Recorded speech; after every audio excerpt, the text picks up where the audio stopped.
8장 에너지 보존 문제 풀어보겠습니다.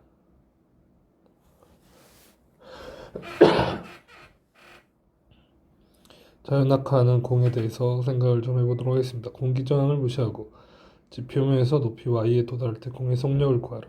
그러면 상대적으로 지면의 높이를 0이라고 놓고 생각을 해보겠습니다.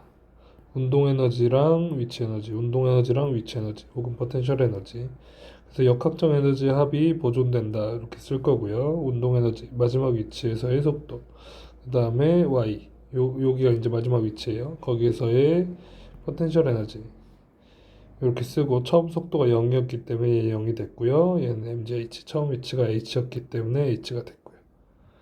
그래서 vf에 대해서 정리를 해보자. 다음과 같이 vf가 나온다. 비버 문제를 생략하도록 하겠습니다.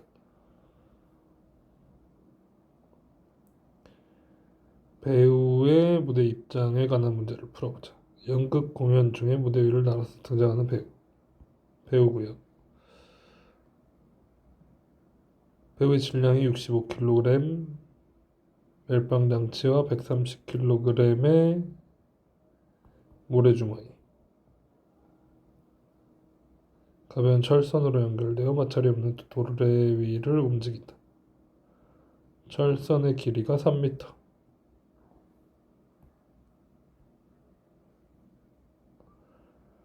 그 다음에 무대 커튼의 뒤에 있는 도르래가 안 보이도록 한다.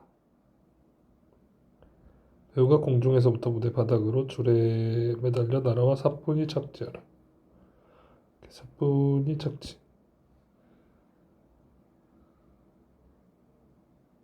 그러면 얘는 들리면 안 되고, 여기 세타라고 할 때 들리지 않기 위한 최대 각도를 구하라. 이게 왜 들려? 왜 들려? 얘가 빨리 움직이면 들리나요? 뭔가 힘의 균형이 안 맞으면 들리겠죠? 이쪽에 장력이 세지면, 그러니까 얘를 들고 있는 이 장력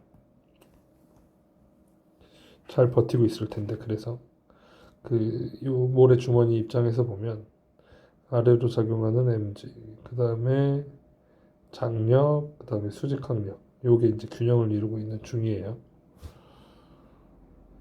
t 더하기 n이랑 중력이. 그런 와중에 뭐가 더 커지면 mg는 변하지 않을 거니까 t가 더 커지면, 그러면 이제 들릴 수 있게 되는 거죠.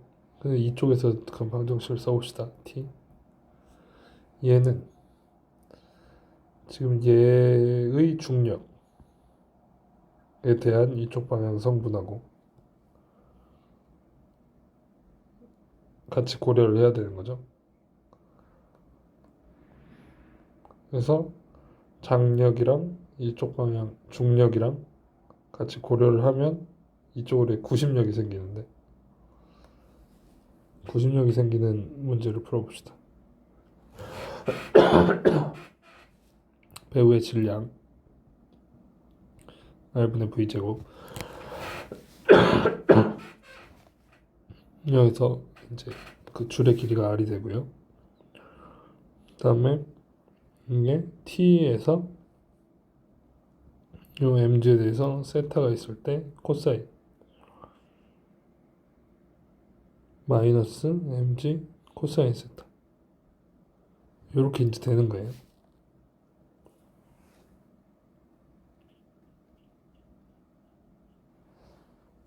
그러면 t가 mg 코사인 세타 플러스 m r분의 v제곱, 이렇게 되는 거잖아요. 얘가 더 커지려면 어떻게 돼야 되냐? 원래는 얘랑 균형을 이루어야 되는데, 그러니까 mg 코사인 세타 플러스 r분의 mv제곱이랑 플러스 수직 항력이랑 mg가 균형을 이루고 있는 중인데, 근데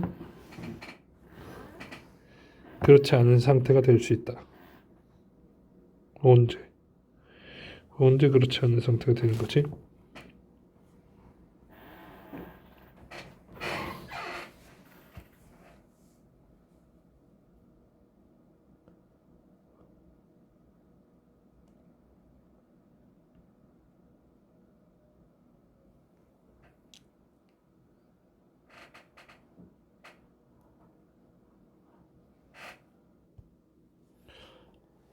이런 관계에서 코사인 세타하고 n하고 v하고 다 변하는 값이잖아요. 여기서부터 출발해가지고 점점 빨리 이제 가게 될 거고,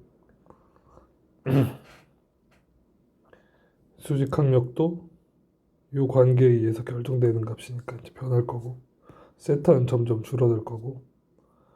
근데 어느 시점에서도 모래주머니가 들리면 안 돼. 그걸 이제 계산을 해봅시다. 그러면 얘가 도착해서 여기에 도달했을 때 그때 코사인 세타가 제일 크니까 그 값을 계산해 보기로 하죠. mg 플러스 r분의 mv제곱 플러스 n은 mg, 이렇게 되는 식이었으면 좋겠는데 최대 각도를 구하라고 했으니까 얘가 최대 각도이려면 어떤 상황이어야 되냐면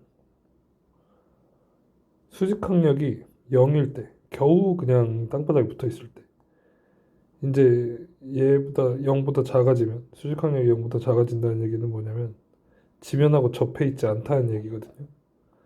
지면하고 접해 있지 않으니까 t가 더 커지게 되는 거죠.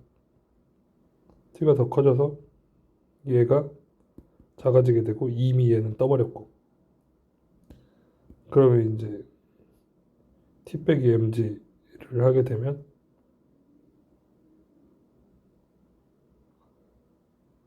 그냥 이렇게 이제 날아가고 있는 중인 거지. 그래서 얘가 0이 됐을 때를 고려를 해봅시다. 그때가 넘어서면 일단 저 모래주머니가 뜨게 된다. 이런 문제를 볼 거예요. 그런데 얘는 배우의 질량이고 얘는 모래주머니의 질량이에요. 얘는 배우의 질량이고요.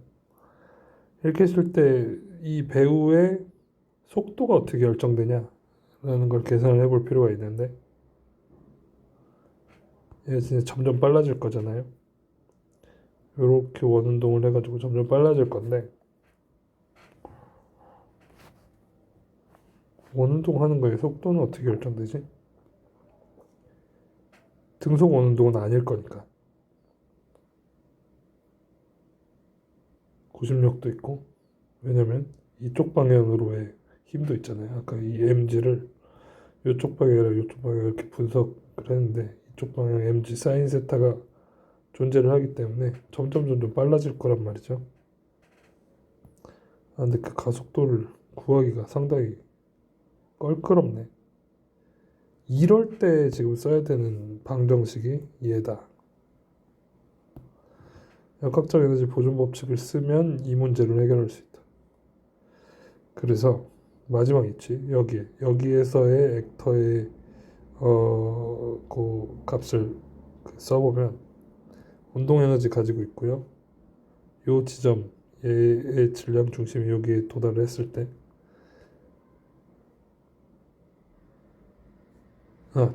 이거는 처음이구나. 처음 이 위치에서 정지해 있을 때 운동 에너지 이렇게 되고요. 얘가 이렇게 해서 도달을 했을 때 마지막 위치, 그 다음에 처음 위치. 키를 고려했어. 키가 어느 정도 있을 거기 때문에 사람이라서 질량 중심이 여기쯤에 도달을 했다. 이 문제를 이제 풀어보면 마지막에서의 VF 값이 나오는데 이렇게 이제 나왔다. 요거는 이제 산술 계산이니까 나올 수 있어요. 그럼 여기에 VF가 들어가는 거예요. 그런데 YF랑 YI의 값을 지금 어떻게 계산을 하고 있냐면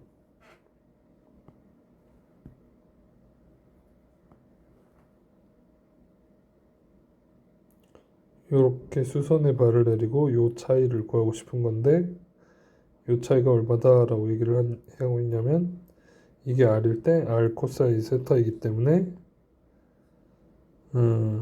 이 차이는 요만큼이 반지름에 해당할 거여서 r 코사인 세타 r 마이너스 r 코사인 세타에 해당한다. 그래서 이 식을 다시 이렇게 썼어요. 그리고 이제서야 요 방정식에 집어넣는 거죠. 저걸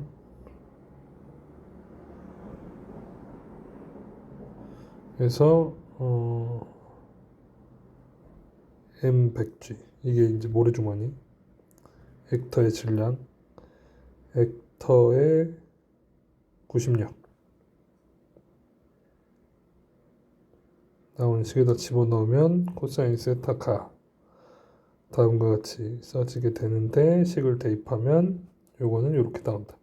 계산이 쉬웠어요. 운동방정식과 역학적 에너지를 동시에 써야 풀리는 문제이다. 이게 좀 어려운 부분이었습니다. 사실 얘는 운동방정식을 먼저 써야 된다. t에 대한 것이 먼저 소개가 되어야 되니까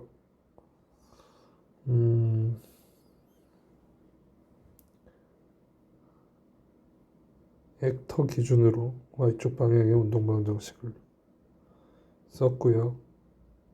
그 다음에 백 기준으로 썼고요.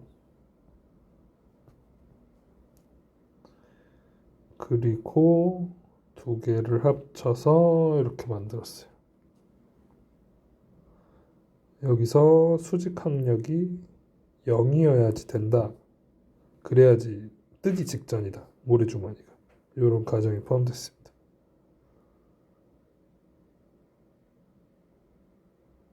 그러면 얘가 이제 들어와서 만들게 되는데 얘가 이제 언제 들어오냐면 여기서 들어오는 거죠. V를 어떻게 구할까? V를 구할 때 가속도를 접근하는 것보다 이런 방식이 훨씬 쉽다.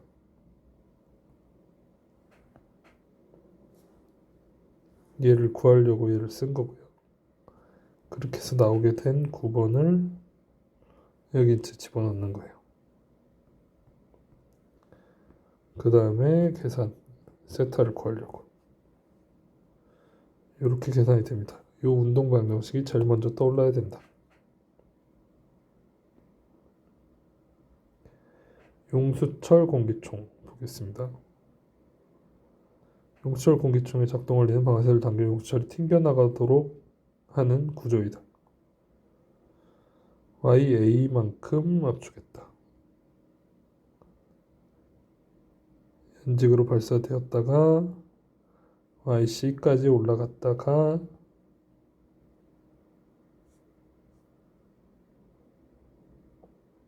그 다음에 이건 뭐야? YB는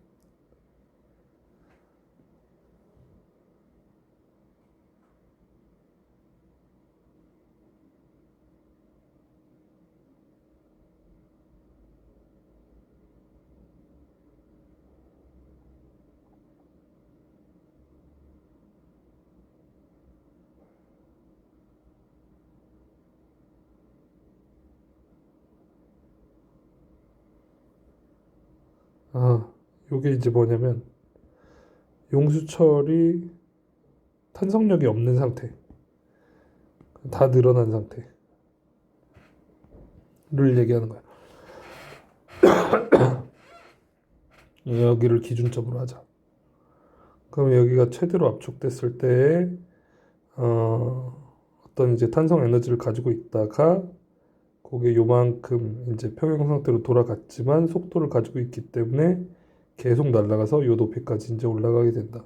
이런 얘기를 하고 싶은 거군요. 오케이.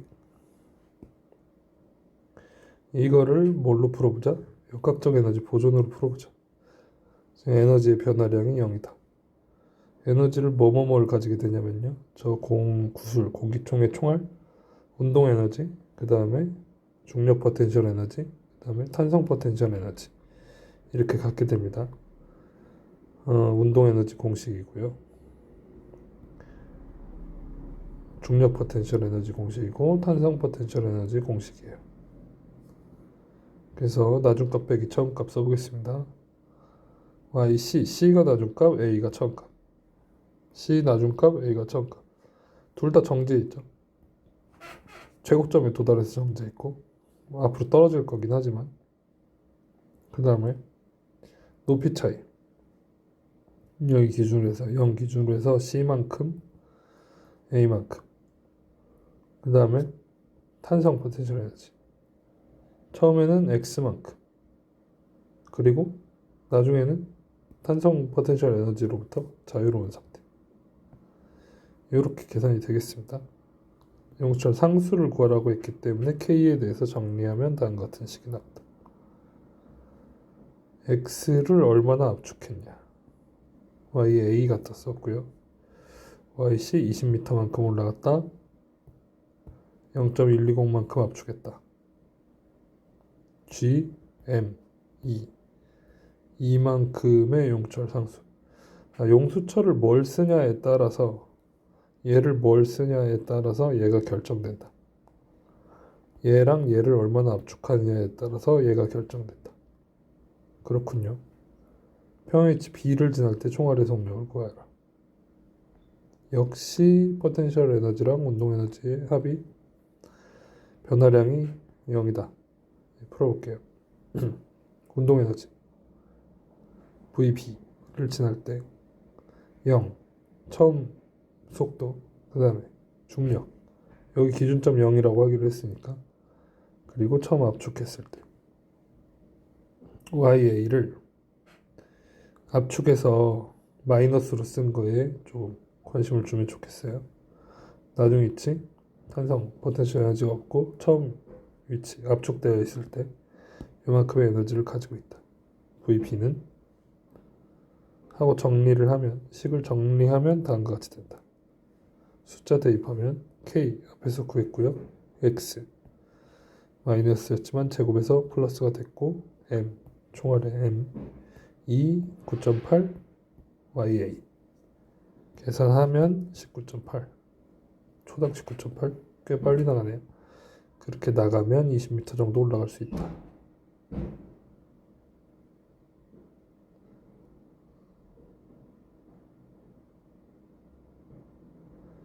거친 표면 위에서 물체를 끌어봅시다. 수평면 위에서 처음에 정지하고 있는 6kg의 물체를 크기가 일정한 12N의 수평 방향의 힘으로 오른쪽으로 당겨보자. 운동 마찰 계수가 0.15이다. 3m 이동한 후에 물체의 속력을 구해보자.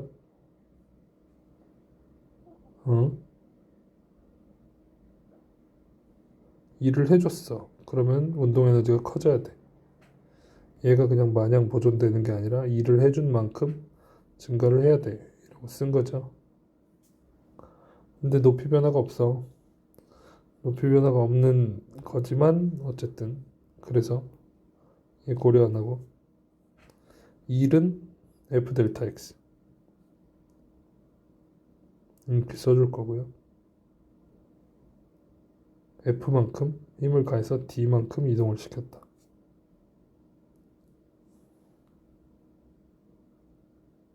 그런데 지금 마찰력을 고민을 좀 해봐야 되겠으니까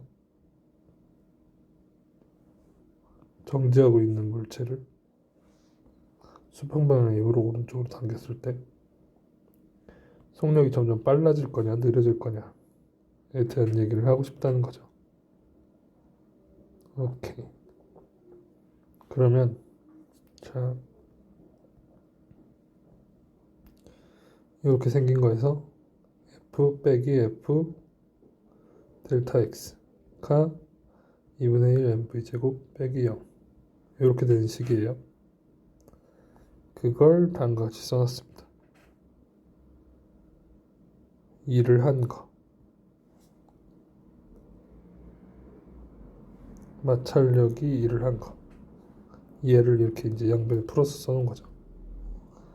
그 다음에 운동 에너지의 변화 어쨌든 VF를 구하는 게 목적이니까 정리를 하면 다음과 같은 식이 나온다.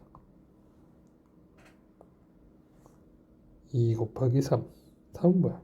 D. 3m 이동했고, 그 다음에 12N은 내가 12N의 힘을 줬니? 문제에 나와 있어요. 그 다음에 6kg의 물체를 끌었고, 마찰 계수와 그 다음에 9.8 G. 왜냐면 M이 중간에 이제 소거돼가지고 계산기 써서 1.8m/s 나왔습니다. 수평면에 대하여 각도를 이룬다. 오른쪽으로 3m를 끈다고 가정하자. 최대 속력에 이르려면 어떻게 해야 되나요?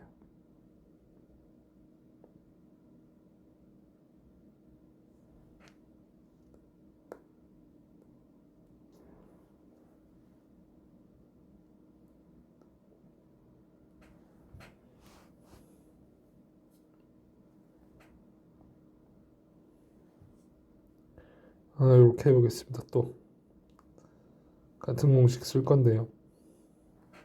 W는 델타 K. X축 방향의 힘을 고려를 해보겠습니다. F 코사인 세타랑 마찰력.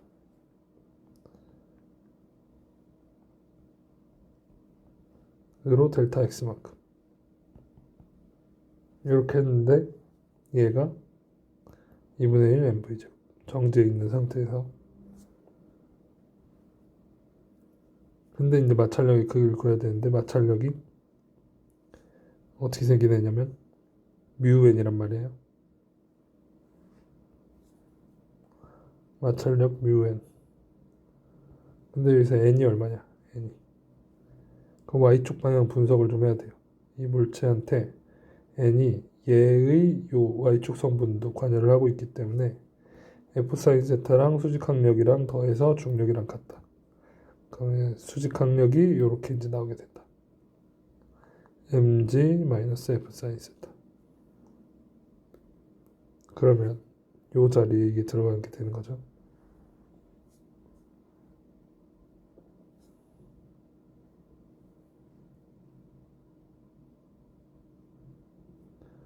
F 코사인 세타 뮤 mg 마이너스 f 사인 세타 델타 x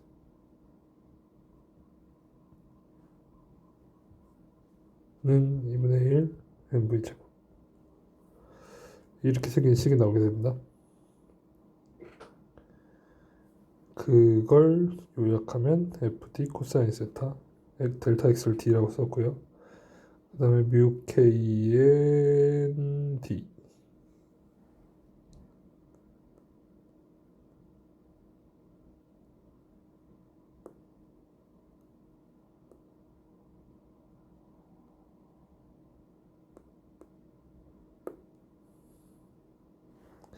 n이 수직 항력. 그래서 그걸 풀었으면 이렇게 되었다. 구하려고 했던 게 뭐였죠? 최대 속력에 이르게 하는 힘. 최대가 되도록 하자. 운동 에너지가 최대가 되려면 어려운데 결국에 얘가 최대가 돼야 되잖아요. 얘가 최대라는 사실을 어떻게 알지? 미분하면 0이 되는 값. 그래서 미분했구나. 뭐에 대해서? 세타에 대해서. 오케이, 세타에 대해서 미분을 해보자. 요 세타에 대해서 미분하면 fd 있고 코사인 세타가 마이너스 사인 세타 나오고요. 뮤 k mg. 얘는 세타랑 관련이 없으니까 0이고 f 그대로 있고 사인 세타가 코사인 세타 데려오고. 그렇군요. 여기서 이게 되게 중요하네. 최대가 되는 극대값을 구하려고 하는 거죠.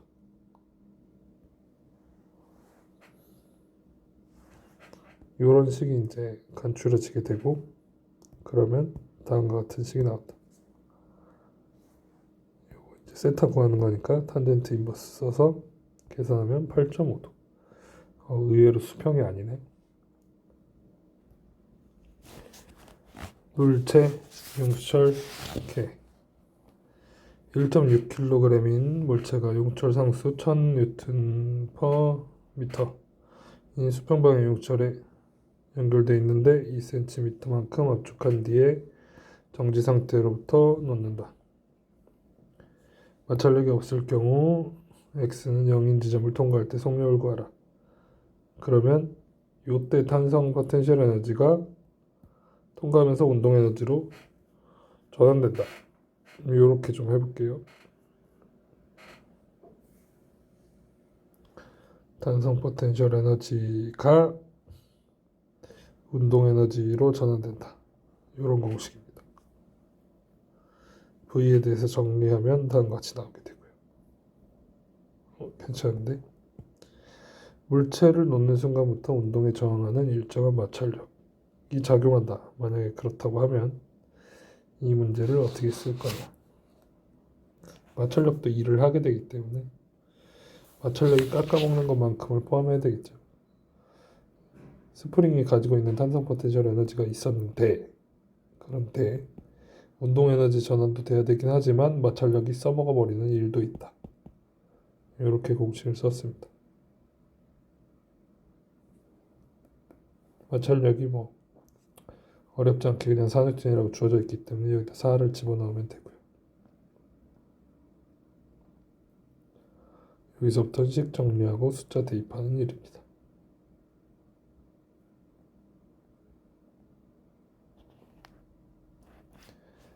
8.6번 경사면을 따라서 미끄러져 내려오는 나무 상자 문제를 보겠습니다. 3kg인 물건을 담은 나무 상자. 요놈이 3kg. 경사면의 길이가 1m, 경사각이 30도. 상단에서 정지 상태로부터 움직이기 시작해서 5N 크기의 마찰력을 계속 받아요.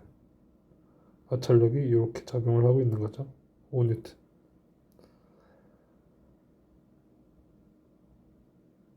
수평인 바닥을 따라서 짧은 거리만큼 움직이다가 멈추었다. 경사면 아래 끝에서 여기네요. 여기 나무 상자의 속력을 구하라. 이런 문제는 지금 가속도 운동을 할 건데 가속도를 적분해서 푸는 것보다 에너지 보조를 쓰는 게 훨씬 쉽다 라는 얘기를 강조하고 싶어서 나온 문제겠죠. 운동 에너지의 변화량, 그 다음에 중력 포텐셜 에너지의 변화량, 그 다음에 내부 에너지의 변화량, 나중 속도에 의한 운동 에너지, 처음엔 정지해 있었고 나중 높이, 처음 높이에 의한 중력 포텐셜 에너지, 그 다음에 이 마찰력이 깎아먹은 그 부분. 이렇게 했어요. 변화량 그리고 VF를 구하는 거니까 쫙 정리해서 숫자 대입했고요. 나무 상자가 경사면을 내려온 후에도 수평인 바닥을 따라서 크기가 5N인 마찰력을 받는다. 나무 상자는 얼마큼 이동하겠는가? 이때 운동 에너지를 이만큼의 속도에 해당하는 만큼을 가지고 있는데 그런데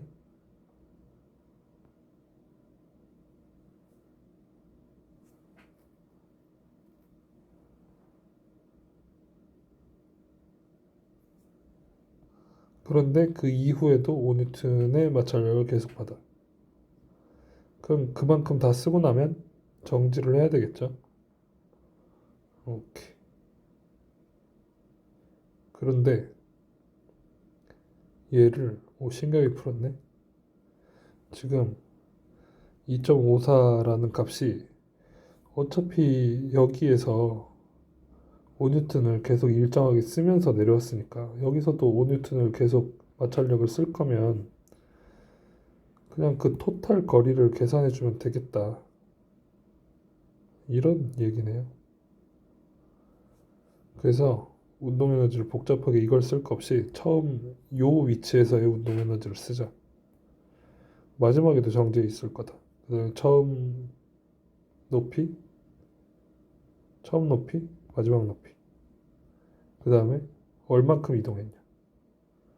이동하는 동안 방향 전환에 대해서 신경을 쓰지 않았죠. 어차피 5N을 계속 쓸 거니까.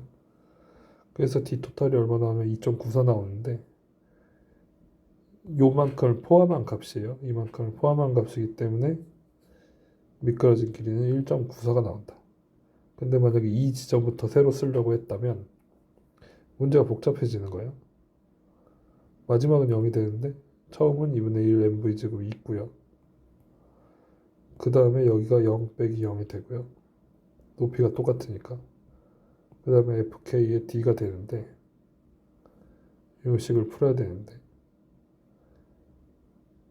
근데 이 이전의 식에서 처음에 마지막에 2분의 1 mv제곱이고 처음 정지 상태였고 마지막이 0이고 처음 높이가 있었고 그 다음에 내려오는 동안 여기 있었단 말이에요. 이렇게 되는 식인데 1번식, 2번식. 근데 어차피 D를 구하려는데 D'를 알고 있으니까 그냥 이걸 더해서 여기를 0으로 만들고 얘가 0 빼기 mgy인 걸로 쓰고 fk에 D 플러스 D 해서 토탈 값을 계산하면 좀 더 간단하지 않겠냐? 왜 얘를 제곱하기 싫은 거예요. 그냥 이 식도 뭐 그렇게 복잡해 보이지는 않지만 그래서 이런 방식을 선택할 수도 있겠다. 그러면은 여기에서 이 중간 과정을 고려하지 않고 끝부분에 가서의 속도를 계산할 수 있는 장점이 있다. 아, 이 법칙이 정말 탁월하군요. 그러려고 쓰는 거다.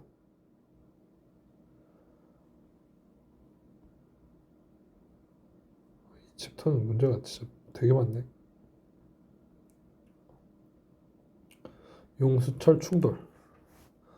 질량이 0.8kg인 물체가 처음 속력 1.2m/s로 오른쪽으로 움직여서 용수철과 충돌한다. 용수철의 질량은 무시하고 용철 상수는 K는 50Nm/m이다. 표면에 마찰이 없다고 가정을 한 다음에 충돌 후 용수철의 최대 길이를 계산해 보아라.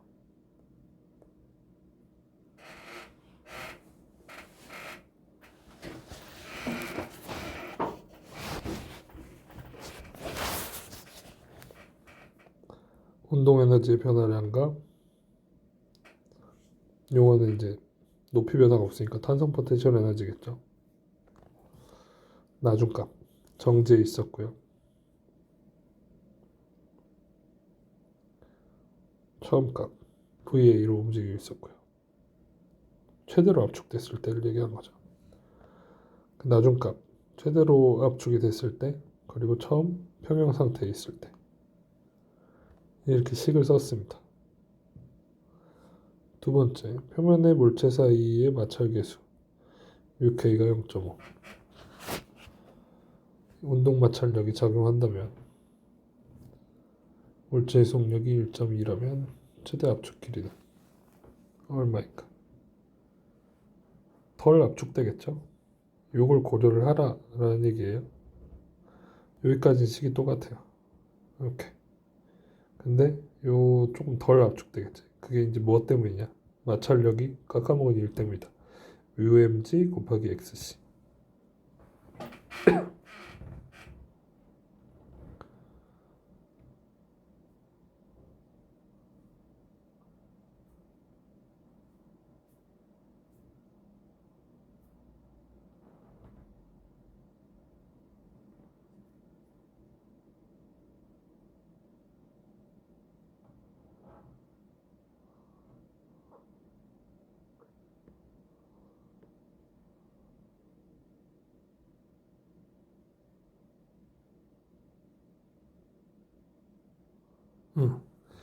근데 용철과 충돌하는 순간에 요 값을 알려줬기 때문에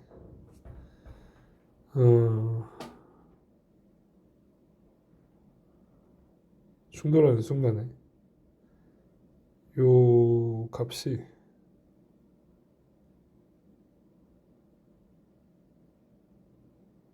이 값과 다르죠. 왜냐면 요 값하고 지금 여기가 VC를 알려줬어야 될 것 같은데. 근데 아무튼 조금 오타라고 생각하면 이미 충돌을 하고 난 다음에 V이기 때문에 요 1점이랑 이 1점이는 다른 1.1을 말합니다. 처음 출발할 때, 그 다음에 충돌했을 때. 그래서 그때로부터 압축이 얼마나 됐냐 라고만 따진 거예요.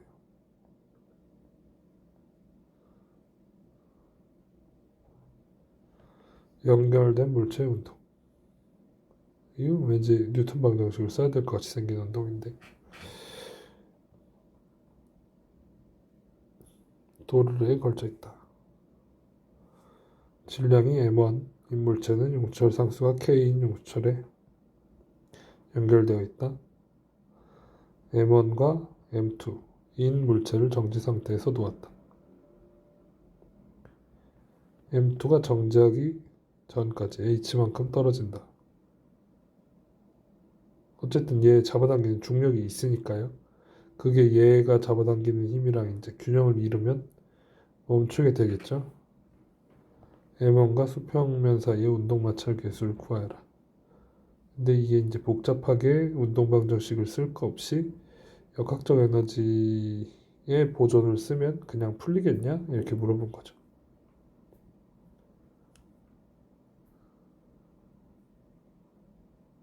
그래서 이걸 써보기로 해요. 어떻게 써?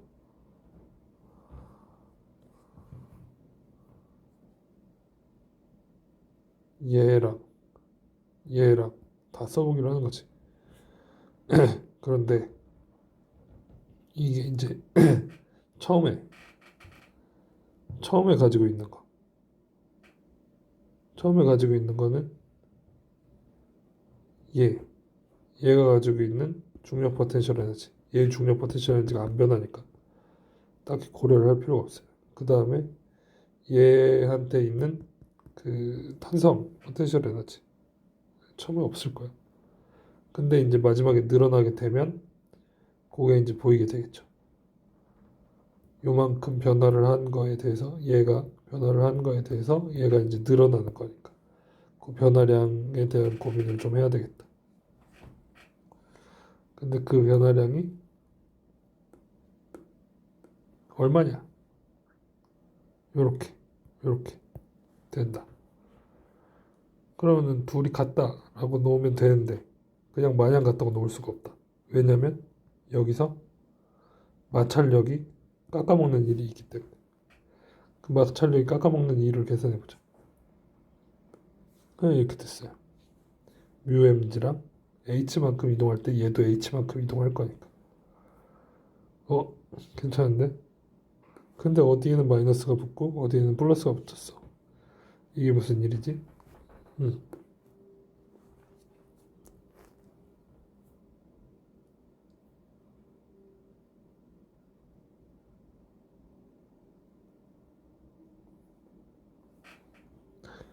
이 시스템의 전체적인 에너지 변화에 대해서 집중을 좀 해봅시다. 그러면 델타 UG 중력 포텐셜 에너지랑 델타 US 스프링이랑 그 다음에 어 얘가 왜 생기냐라는 거잖아요. 일을 해줬기 때문에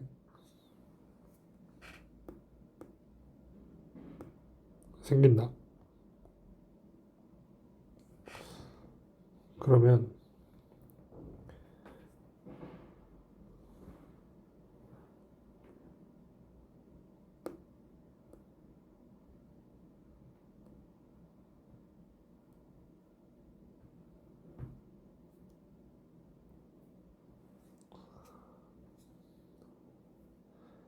나중값이 만약에 여기가 0이에요. 여기 처음에 h만큼 가지고 있는 거고 얘 0 빼기 mgh가 되는 거고 m2gh 그 다음에 얘는 나중에 늘어난 게 h만큼 늘어났다라고 치면 2분의 1 k h제곱 처음에 이렇게 되는 거예요. 그러면 요 마이너스랑 플러스가 이해가 가죠. 그리고 이제 일을 얼마나 했냐라는 걸 따지는 건데, 이 일의 양이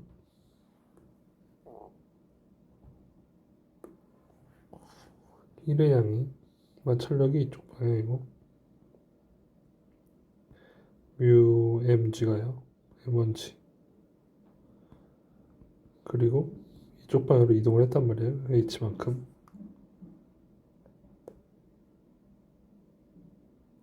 그리고 둘이 코사인 180도이기 때문에 마이너스 붙어서 이렇게 돼야 돼. 뮤 mgh. 그럼 여기 마이너스가 붙어야 될 이유가 없잖아요. 아, 이게 많이 실수를 하는 부분 중에 하나이구나.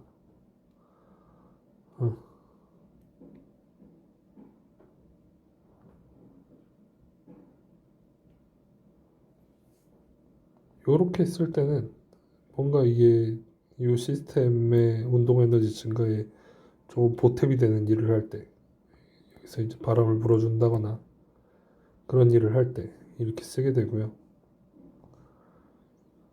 지금 이 값은, 마찰력은 이 전체 시스템의 에너지를 깎아먹는 일이잖아요. 깎아먹는 일이기 때문에 여기다 이렇게 플러스가 들어가면 안 된다.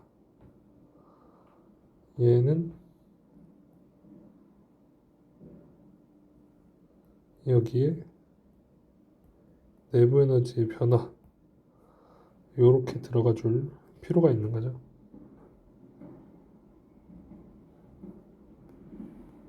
그게 0이다. 내부 에너지의 변화는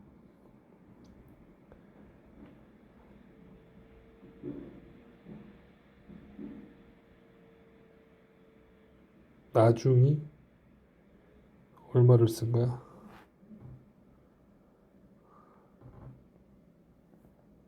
이만큼을 쓴 거야.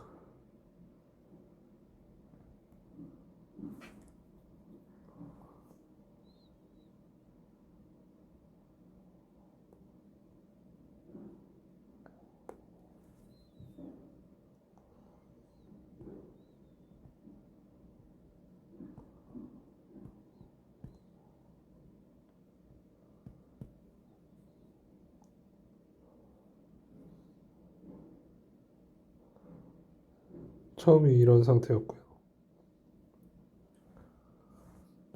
그래서 얘를 이항했더니 이렇게 이제 와버린 거예요. 그리고 운동 마찰 계수를 계산하라고 했으니까 뮤에 대해서 정리를 한 거고요. 이 내부의 에너지라는 게 애매모호하네. 역학적 에너지라고 하면 그냥 이렇게 생각만 하고 싶은데, 여기다가 운동 에너지까지 생각을 하고 싶은데, 마찰이 결국엔 뭘 할 거라는 게 전제가 되어 있냐면, 열로 환산된다.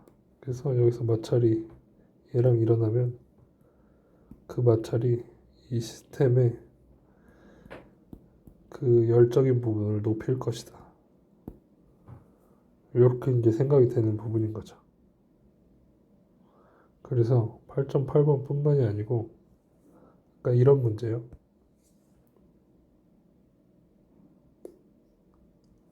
여기서도 마찰을 하게 되면 마찰력 XC만큼 전체 내부 에너지를 높이게 된다. 이런 거죠. 빼기 0. 처음에는 마찰에 의한 게 없다가 온도가 오르게 될 거다. 그러면은 저 변화량이 양수라는 게 이해가 가죠. 여기서도. 계속 똑같이 문제를 풀고 있었어요.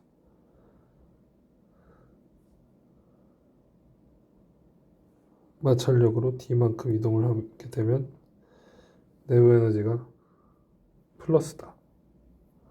플러스다. 어딘가에 쓰였다라는 얘기인 거죠. 얘를 이렇게 이해를 할지 델타 K 플러스 델타 E가 델타 인트 이렇게 이제 이해를 할지, 마찰력이 뭔가 운동을 방해했다 이런 느낌으로요. 그 방해했으니까 이게 이렇게 쓰면 운동을 잘 하도록 도와줬다 일을 했더니 이런 의미처럼 읽히는데, 여기에 마이너스 인 W가 들어가면 가만히 잘 하려고 하는 애를 방해했다 이렇게 읽히잖아요.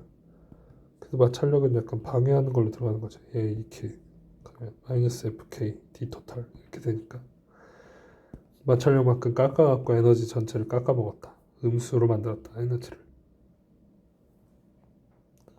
그렇게 이해를 하시면 되겠습니다. 일률이라는 개념에 대해서 알아보겠습니다. 일단 일률에 대한 공식을 이렇게 쓸 거고요. 순간적으로 F랑 속도의 곱으로 나타낼 수도 있고요. 전동기가 1600kg인 승강기와 전체 질량이 200kg인 승객을 다루고 있어 1800kg 나누는 거죠. 마찰력이 4000N이 작용해 느리게 운동을 하고 있다. 승객을 실은 승강기를 일정한 속력 3m/s로 올리고 싶다. 전동기는 얼마의 일률로 일을 해야 되는가?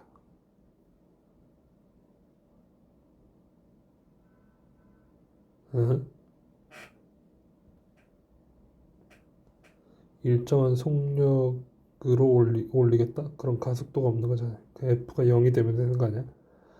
F가 0이 되려면 어떻게 돼야 되는 거예요? 얘한테 작용하고 있는 힘들을 알아야 되겠는데, 장력 있을 거고요, 중력 있을 거고요, 마찰력 있겠네요. 그래서 요 등식을 썼어요. 그러면은 얘는 지금 전동기가 힘을 주고 있는 거잖아요. 얘는 그것들을 방해하는 성질이고요. 그러면은 인류를 다음과 같이 계산하겠다. 힘 곱하기 속도. 이건 공식이에요. 앞에서 봤던 요 공식이에요. 그래서 이걸 계산하려고 얘를 구한 거였어. 1번, 2번. 그렇군. 근데 t는 모르니까 요걸 이제 끌어다 쓰는 거죠. 마찰력, 중력, 속도. 승강기를 1m/s 제곱의 가속도로 올리도록 설계되었다. 승강기의 속력이 V인 순간 전동기의 일률은 얼마인가?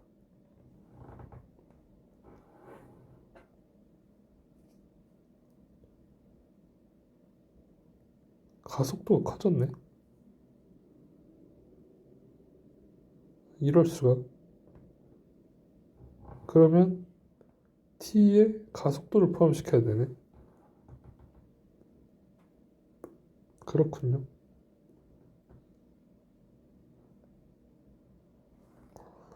그러면 t가 바뀌었어요.